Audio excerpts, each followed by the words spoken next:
Okay, in this next demonstration, I'm going to show you how to mount your truss drawing once you have completed it. You're going to mount it to a piece of foam insulation, just like this one here, okay?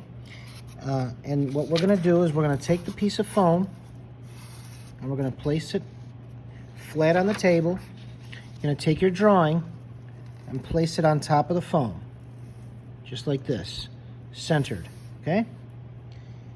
Then you're going to take a piece of wax paper that I will provide for you, and we're going to place the wax paper right over the drawing so that it's nice and flat, okay? And this is so that when we start gluing our members to the design, it doesn't stick to the drawing. The wax paper won't allow it to stick, and the glue all that we're using won't affect the drawing itself. So what we're going to do is we're going to use a standard stapler. We're going to open the stapler so that it's like this, and I'm going to place 6 staples, 1 in each corner of the wax paper and 1 at the top and bottom of the truss design. So I'm going to do that now, holding this down nice and flat. It's 1, 2, 3, 4, 5, and 6. And as you can see now, this wax paper and the drawing is attached to the foam board, okay?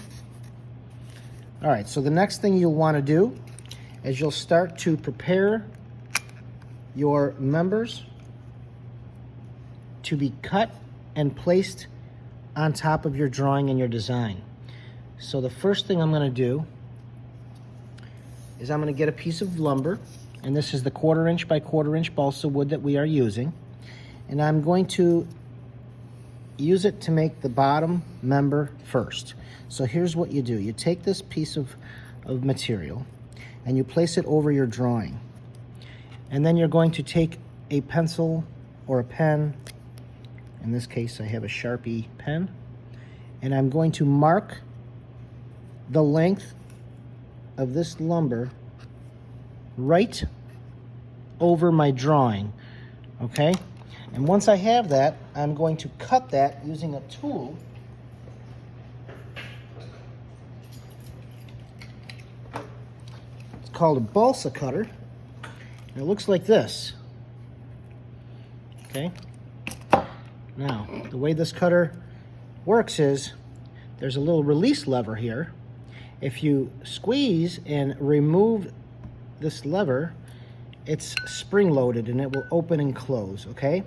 So the most important thing when you're using this is to keep your fingers away from this metal zone here, okay? Because that's the danger zone. So what you'll do is you'll take the piece of wood that you marked and you'll place it flat on the metal. You can see that it's flat. And you're going to line up your measurement with the blade. And once you're lined up with the blade, you're simply going to squeeze down and cut that. Okay, it's a nice easy cut. It's very soft wood, extremely easy to work with. Line up the other side and snip. Set that down, and what I've created now is an exact match for this lower member, okay? Now the next thing I want to introduce you to are these T-pins. And these T-pins, they're called T-pins because they are shaped like the letter T, and they also are used for holding things in place while they're being dried as far as gluing is concerned. So what I'm going to do is I'm going to use a couple of pins here. The first one is going to be placed right on the bottom line, okay, in the middle, and that is going to prevent the wood from sliding down. Now it can still move up, so I want to put 2 more pins in locations where I'm not going to be gluing. So this is in an area where there's no joint, just in an open area about right there, and I could place another one at the other end right there. Now you'll notice that this piece of wood cannot move up and it cannot move down. It's basically locked in place. So once that's done, the next piece I want to make is the top member. The top member has angles at each end, if you notice. So what I want to do is I want to place this along the top with a slight overhang. I'm going to take my writing utensil and hold this down. I'm going to look right over the top, and I'm going to look at this line that's right here, this outside line, and I'm going to continue that line with my pen or pencil. Same thing at the other end. I'm going to continue this line on the same angle. Now when I use my balsa cutters, I'm going to line up on my line so that the blade is on the line. You see that? Okay, so once I'm happy with my centering of my line with my blade, I'm going to snip down and release. There's my first cut. Flip it over and do the same thing on the other side.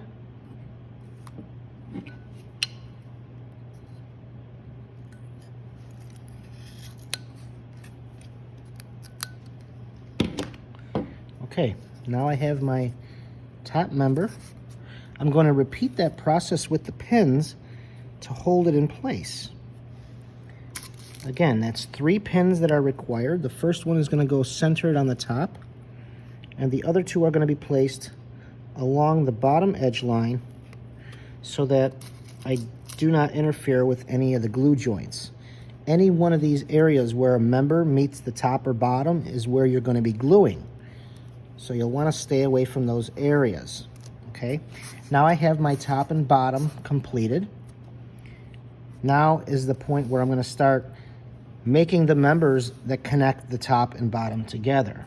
So when you're doing this, it's very important that you have the top and bottom done first, so that the next thing you'll do is you're going to start at one end and you're going to overlap your drawing with the top and bottom member. It's resting on the top and bottom members, so that now I can look over and mark exactly where this wood is going to meet up with my top and bottom member. I'm following this line of the bottom member, and I'm following this line of my top member. Okay, so now that I have these angles here, I'm going to grab my balsa wood cutters. I'm going to line it up with my cutter blade. When I'm happy with the position, I'm going to snip. Do the same thing down here. I like to just leave a little bit of the line on the portion that I'm going to keep. That way I know that I didn't cut the line off and I didn't cut excess material off and then making the member too short. So this piece here that I just made should be a custom fit for this member right here. It fits just perfect, okay? So now what I'm going to do is I'm going to take some T-pins, and the first one I'm going to use is going to be to push the outside in, okay? Maybe not so hard. About right there, okay? Now the inside wants to come in, so I'm going to use this T-pin to push it out that way, okay? So it's giving it that torsion, okay, that twisting force, and it's wedging it into place, okay? So that's the first one. The verticals, same concept, okay? You're going to overlap the top and bottom members. You are then going to mark where it's going to meet the top and bottom member, and then you're going to use your balsa cutter to cut that piece.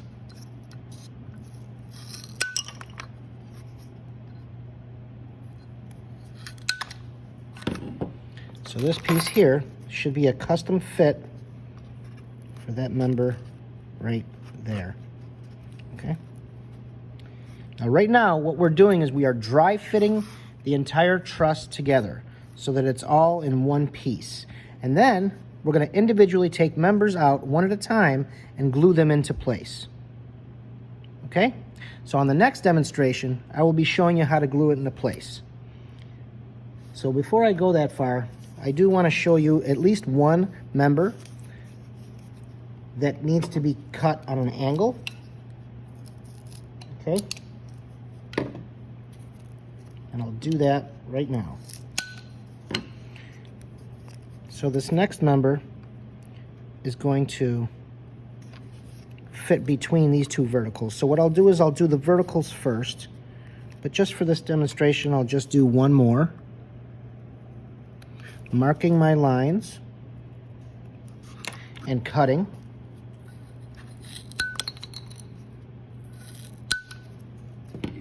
So this one will fit right into here.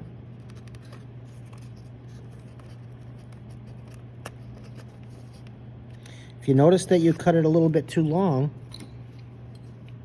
you can easily just trim it up. There we go. Okay, now that one's in place, as well as this one.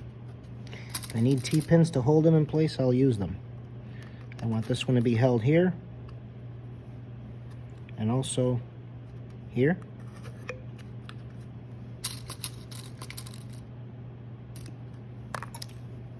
And also maybe a third one here. Okay? So that's going to be pressed like so. I'm noticing this top member coming up on me, so I'm going to squeeze with my hands so it squeezes closed, and I'll put another one there so it doesn't want to lift up on me. Okay? Same thing at the bottom. I'll place one right down here to keep these corners nice and snug. All right, now I am ready to make this cross member. So I'm going to lay the lumber exactly where it's going to go. Notice this one is resting along the top and this one is against the side. It's my first angle, and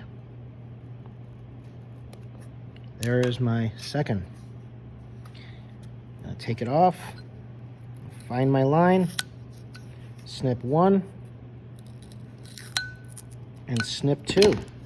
So these angles are now a custom fit for that member that goes right there. Okay, so now I'm going to use my T-pins once again. I'm going to use one to hold this side that way and this side the opposite. So now that's wedged in place, okay? So that's how you're going to make your angles. So little by little, before you know it, I'll be completed this how truss. That's the style that this one is. It's a how truss. And with that being said, in the next video, I'll be showing you the following steps, including gluing.